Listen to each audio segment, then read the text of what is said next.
안녕하세요. 오종혁 국어수입니다. 오늘은 인문예술 9번째 시간으로요. 존재론적 환원주의에 대해서 공부를 하겠습니다. 다소 추상적인 개념이기 때문에 좀 집중을 잘 하셔야 될 것 같아요. 자, 존재론적 환원의 입장에 대해서 이야기하는 거고요. 이에 대한 반론이 핵심적인 내용입니다. 첫 번째를 가겠습니다. 물질 구성에 대한 현대 물리학의 관점입니다. 그래서 현대 물리학에서는 우주를 구성하는 모든 물질, 모든 물질은 구성 성분이 연속적인 분해가 가능하다고 여긴 겁니다. 그래서 이 말은 하위 물질로 환원이 가능하다는 관점이에요. 예를 들어 철이라는 철이 있습니다. 철이란 철 원자들로 분해가 된다고 합니다. 이 철 원자는 다시 원자핵과 다시 전자로 분해되고 원자핵은 또다시 양성자와 중성자로 분해되는 거예요. 이러한 관점은 이제 20세기 초에 이제 형성됐고요. 과학자들은 이러한 관점을 활용해서 물질의 구성에 대해서 연구해 왔다고 합니다. 이 관점은 바로 이 부분이에요. 줄친 부분. 자, 그래서 하위 물질로 환원이 가능하다고 보는 관점이 되는 거죠. 자, 여기는 이제 별 큰 문제는 없을 것 같습니다. 내용 이해하는데. 두 번째 문단을 가겠습니다. 환원의 개념과 이제 존재론적 환원의 핵심이 나오는데요. 자, 물질을 보다 근본적인 것으로 되돌린다. 자, 되돌린다라고 해서 환원이 되는 거예요. 아셨죠? 원래대로 되돌린다는 거죠. 그래서 하위 물질로의 환원이 가능하다는 겁니다. 물질은요. 그래서 환원은 세상에 존재하는 모든 물질이 기본 요소로 이루어져 있다는 것을 전제하고 있는 개념이라고 합니다. 자, 이 개념을 바탕으로 존재론적 환원은 다양한 수준의 물질이 갖는 부분과 전체가 있는데 그 관계 속에서 전체의 속성이 전체를 구성하는 부분들의 속성과 부분들 사이의 상호작용. 자, 중요한 단어가 나오는데 이 상호작용을 한다는 겁니다. 이제 독립적인 게 아닌 거죠. 서로 연결되어 있다는 거예요. 전체와 부분이. 그걸 가정하고 있다고 합니다. 그러니까 전제하고 있는 거, 가정하고 있는 거 이런 단어들 눈여겨보셔야 됩니다. 그래서 예를 들면 이제 베토벤의 운명 교향곡은 공기가 가진 속성으로부터 발현되며 만들어진 것이 아니다라고 했습니다. 그러면 이것은 존재론적 환원의 입장이 아닌 거죠. 왜냐하면 아니라고 했기 때문에. 그렇죠? 만들어졌다 그러면 존재론적 환원이거든요. 아니라고 했기 때문에 존재론적 환원의 입장이 아닌 겁니다. 또 줄친 부분에 예술의 내용이 갖는 속성이 예술의 내용을 구성하는 부분들의 물리적 구성이라는 속성과 상호작용하고 있다는 존재론적 환원의 입장을 보여준다. 라는 것은 이제 틀린 거죠. 그래서 그렇죠? 또 상호작용은 환원이 가능하기 때문에 그런 겁니다. 환원이. 그렇죠? 네. 그래서 상호작용은 환원이 가능하다라는 것을 꼭 기억을 하시기 바랍니다. 자, 그 다음에 이제 과학 연구에서 존재론적 환원을 바탕으로 연구를 수행함으로써 성공적인 결과를 거두어 왔다. 그렇죠. 존재론적 환원을 바탕으로 연구를 해서 현재까지는 성공적으로 이제 결과를 가져왔다라고 이야기하는 겁니다. 자, 그 다음에 하지만 존재론적 환원은 사람의 영혼과 정신적 존재가 물질을 환원할 수 있는지 설명하기 어렵다는 문제를 안고 있다. 존재론적 환원의 문제점이 되는 거죠. 그러니까 정신적 존재가 물질로 환원될 수 있을지 설명하기가 곤란하다 이 얘기죠. 그러니까 존재론적 환원의 관점은 사람의 영혼과 같은 정신적 존재가 물질로 환원될 수 있을지 설명하기 어려운 이런 곤란한 난제가 있다는 겁니다. 어려운 점. 그래서 예술은 물질 스스로 만들어낸 현상이 아니라 창작자의 정신적 활동이 반영되어 만들어진 것이기 때문에 그런 겁니다. 그래서 예술은 존재적 환원의 관점을 보여줄 수 없는 한계가 있는 거예요. 또 정신적 존재가 물질로 구성되어 있다는 것을 증명하기가 어렵기 때문이죠. 그래서 이렇게 존재적 환원의 문제점 이렇게 네 가지로 이렇게 쪼개서 정리를 하시면 참 좋겠습니다. 자, 세 번째 문단에 가시면요. 정신적 존재의 환원에 대한 이원론의 견해입니다. 정신적 존재가 물질로 환원이 가능한가에 대한 이원론과 유물론의 입장에서 한번 살펴보는데요. 이원론은 정신적 존재는 독자적인 실체라는 것은 이제 사물의 근원을 이루고 있는 겁니다. 그래서 구성되어 있다는 것이기 때문에 물질로 환원이 불가능하다고 하는 겁니다. 그러니까 이 말의 의미는 이원론에서 이 정신적 존재는 독자적인 실체이기 때문에 환원이 안 된다는 거예요. 그래서 이원론의 입장은 정신적 존재는 독자적인 실체이기 때문에 환원이 불가능하다. 그리고 정신적 존재가 물질적 존재로 환원되기 어렵다고 여기는 거죠. 그래서 음악을 예를 들어서 소리와 독립적으로 존재하는 인간의 지적 활동으로 본다. 각 부분으로 구성된 것이 아닙니다. 아셨죠? 그래서 각 부분으로 구성된 것이 아니다라는 거. 음악을 인간의 지적 활동이라는 정신적 존재로 보고 소리라는 물질과 독자적인 실체로 구성되어 있기 때문에 환원이 불가능하다고 여길 것이라는 거죠. 그렇죠? 예, 각 부분으로 구성된 것이 아니기 때문에. 그래서 이러한 부분들을 우리 순특강에 나온 사례랑 연결해서 정리를 하시는 것이 내신 대비에 아주 중요한 작업입니다. 자, 그다음에 이제 두 번째 페이지에 가시면요. 하지만 이제 대조죠, 대조. 이원론은 오랫동안 정신적 존재라고 여겨졌던 대상들이 어때요? 복잡한 물질 현상으로 이해할 수가 있게 되는 겁니다. 그래서 설득력이 약화된 겁니다. 예. 그렇죠? 예. 복잡한 물질 현상으로 이해할 수 있게 되면서 설득력이 약해졌다. 정신적 존재들이 물질이란 요소로 구성되었다는 것이 이제 규명된 겁니다. 그래서 이원론이 약화된 거예요. 자, 네 번째 문단에 가시면요. 정신적 존재의 환원에 대한 유물론의 견해입니다. 그래서 유물론에서는 세계가 물질로만 구성되어 있다고 보는 겁니다. 그래서 이러한 유물론의 입장과 존재론적 환원의 입장을 모두 수용하면 어떻습니까? 모두 이게 같이 종합적으로 생각해보면 정식 존재의 속성이 어떻습니까? 물질적 속성으로 환원된다고 주장할 수 있을 거죠. 그러니까 물질을 구성하는 각 부분들의 속성으로 환원이 가능하다는 얘기죠. 하지만 이에 대해서는 어떻습니까? 정신적 속성이 궁극적으로 물질적 속성으로 환원될 것이라고 믿는 입장과 또 세계의 진정으로 존재하는 것은 오직 물질뿐만 아니라 우리 두뇌와 같은 특정한 물질이 가질 수 있는 추론 능력 같은 정신적 속성은 물리적 속성으로 환원될 수 없다고 보는 입장으로 나눈다는 거예요. 그러니까 두 가지 입장이 되는 것이죠. 그러니까 정신적 속성이 물리적 속성으로 환원될 것이라는 믿음과 또 정신적 속성은 물리적 속성으로 환원될 수 없다고 보는 두 가지 입장으로 나뉘는 거예요. 아셨죠? 그래서 전자는 이 부분이겠죠. 존재론적 환원을 존재자의 수준과 속성의 수준에서 모두 주장하는 자라는 겁니다. 그렇죠? 네, 이것과 이것이 같은 거예요. 존재자라는 건요. 인간과 사물, 동물 이런 것들이 있음에만 주목하면서 이것들의 있음에만 주목하면서 무차별하게 총칭할 때 쓰는 말이라고 합니다. 아셨죠? 네, 그러니까 일단 이 부분과 이 부분이 같은 맥락에 대응된다고 보시면 되고요. 또 후자는 이제 존재론적 환원을 오직 존재자의 수준에서만 수용한다. 이 말은 바로 이 부분 정적 속성은 물리적 속성으로 환원될 수 없다고 보는 입장이죠. 이렇게 해서 짝을 맺어서 기억을 해주셔야 됩니다. 이중 후자는 특정한 물질의 경우 환원이 불가능한 겁니다. 아시죠? 예, 환원이 불가능한 거예요. 그래서 기억의 입장과 니은의 입장으로 정리를 하겠습니다. 그래서 기억의 입장은 정신적 속성이 궁극적으로는 물적 속성으로 환원될 거라고 믿는 거고 니은은 그 반대로 환원되지 않을 것이라고 믿는 거예요. 자, 예를 들어 화학자와 물리학자는 화학에서 다루는 물질들이 결국 물리학에서 다루는 보다 미세한 물질로 환원된 것에 동의하는 겁니다. 동의하는 거예요. 모든 화학적 용매는 용매라는 것은 용액을 만들 때 쓴 액체입니다. 전자와 원자 핵으로 구성되어 있음을 인정하는 거죠. 모든 화학적 용매는. 그러나 몇몇 일부 학자들은 특수한 종류의 물리계가 화학적으로 정의될 수 있는 일정한 조건을 만족시킬 경우에만, 그렇죠? 일정한 조건을 만족시킬 경우에만 등장하는 게 뭐라고 합니까? 창발적 속성이라고 합니다. 자, 이 부분이 좀 어렵습니다. 그러니까 잘 정리하셔야 되는데, 자, 일정한 조건을 만족시킬 경우에 등장하는 게 창발적인 속성이라고 합니다. 이 창발적인 속성이 굉장히 중요해요, 여러분.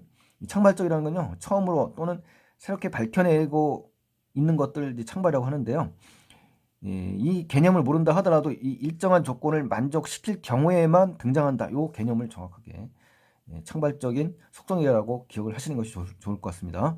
그래서 물리적 속성으로 환원되지 않는다고 믿는 것이 바로 이 창발적 속성입니다. 그래서 이 부분이 굉장히 독해에서 문제를 할 때 여러분을 괴롭힐 수가 있는 그러한 요소이기 때문에 정확하게 기억을 하셔야 돼요. 자, 결국 창발적 속성이라는 것은 물질을 구성하는 부분들을 내서 찾아보기 어려운 속성이다라고 확인을 하셔야 됩니다. 구성 부분, 즉 환원되지 않는다는 얘기예요. 가령 예를 들면 비평형 상태, 이 비평형 상태라는 건 서로 다른 두 방향으로 진행된 변화의 속도가 달라서 물질의 성질이 달라지는 상태가 이제 비평형이라고 합니다. 자기 조절성은 일정한 조건을 만족시킬 때, 이건 똑같죠. 일정한 조건을 만족시킬 때 하위 계층에서 없는 특성이나 행동이 상위 계층에 자발적으로 나타난다.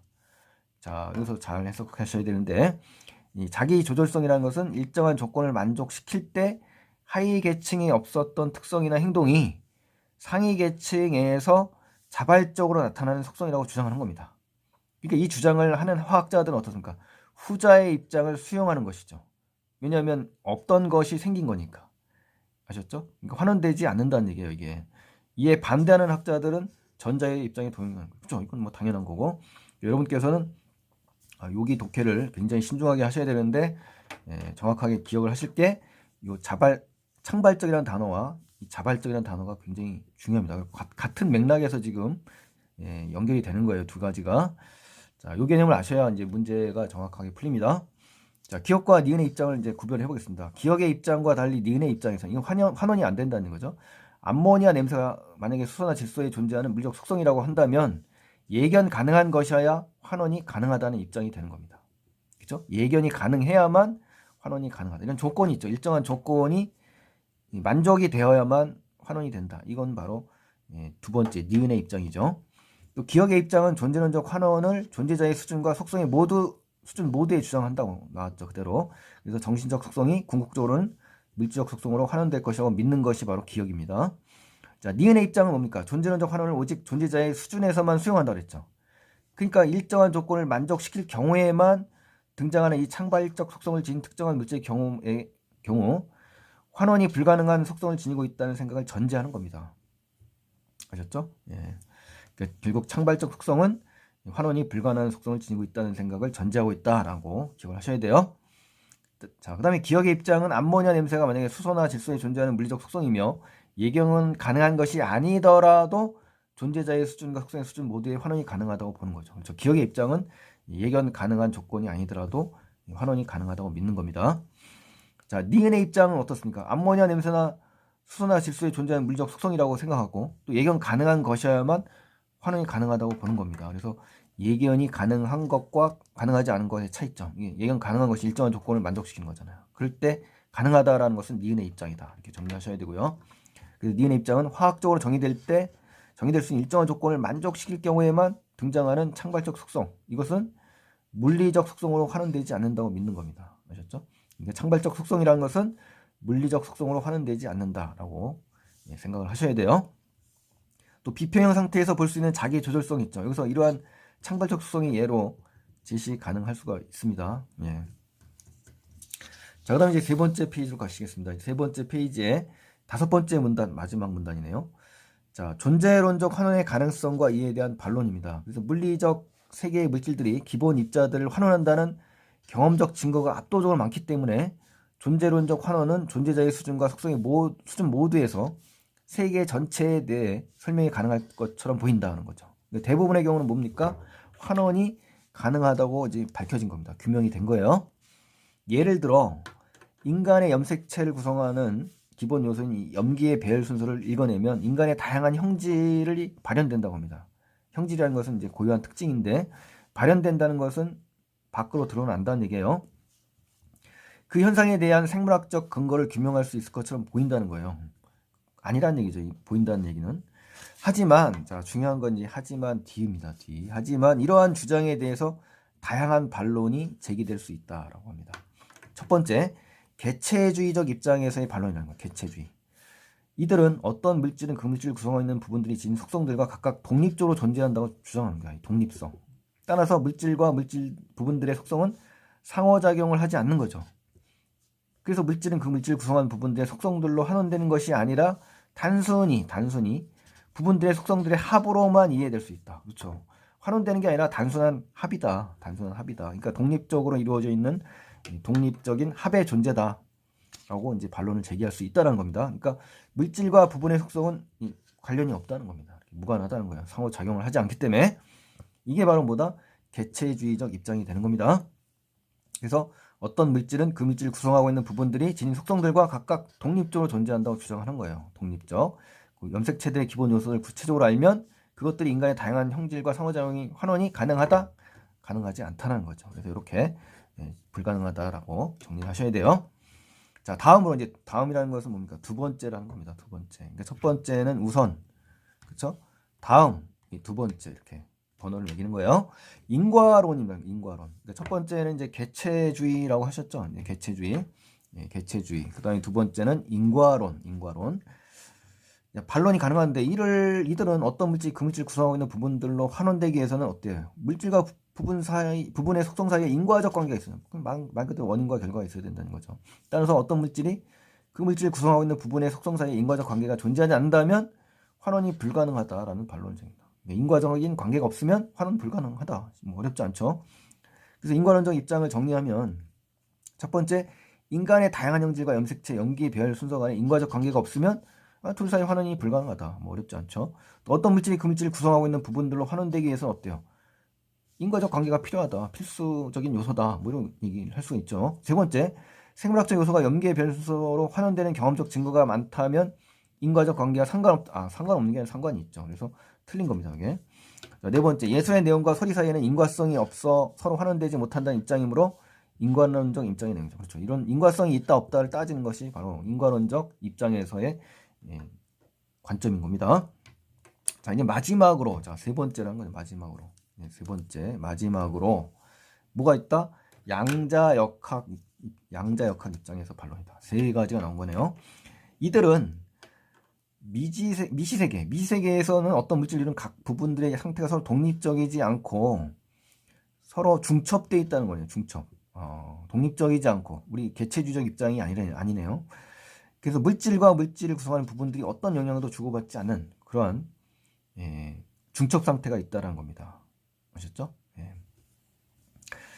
따라서 물질이 그 물질을 구성하고 있는 각 부분들의 개별적 속성으로 환원되는 것 자체가 불가능하다. 중첩되어 있기 때문에. 그래서 불가능하다는 반론을 제기할 수 있다는 거죠. 그래서 양자역학을 정리하면요. 미시세계의 어떤 물질을 이루고 있는 각 부분들의 상태가 서로 독립적이지 않아서 또 섞여 있다. 그래서 중첩 상태가 존재한다는 얘기예요. 그래서 물질이 그 물질을 구성하고 있는 각 부분들의 개별적 속성으로 환원되는 것 자체가 불가능하다. 중첩되기 때문에. 그래서 인간의 생물학적 특성을 형성하는 기본 요소들의 중첩 상태를 근거로 기본 요소들의 각각의 상태의 파악은 불가능하다. 중첩되어 있기 때문에. 아셨죠? 각각의 상태는 파악하기가 힘들다. 이렇게 정리를 하셔야 돼요. 또 미시세계에서 어떤 물질을 이루고 있는 각 부분들의 상태가 서로 독립적이지 않고 섞여 있는, 그쵸? 섞여 있다고 그랬죠. 중첩 상태가 존재한다. 예, 맞습니다. 또 미시세계에서 전체를 이루는 각 부분들이 독립적으로 존재하기 때문에 독립적으로 존재하지 않는다 그랬죠. 틀렸죠. 인간의 생물학적 요소들을 염기의 배열수로 환원하는 것이 불가능하다. 이건 잘못됐죠. 그렇죠? 이것은 양자역학의 입장이 아닌 겁니다. 자, 여섯 번째, 미시세계에서는 전체를 이루는 부분들이 독립적으로 존재하지 않는다라고 할 거다. 그렇죠. 독립적이지 않는다. 자, 이렇게 해서 양자역학을 정리하시면 완벽하게 문제를 푸실 수 있을 겁니다.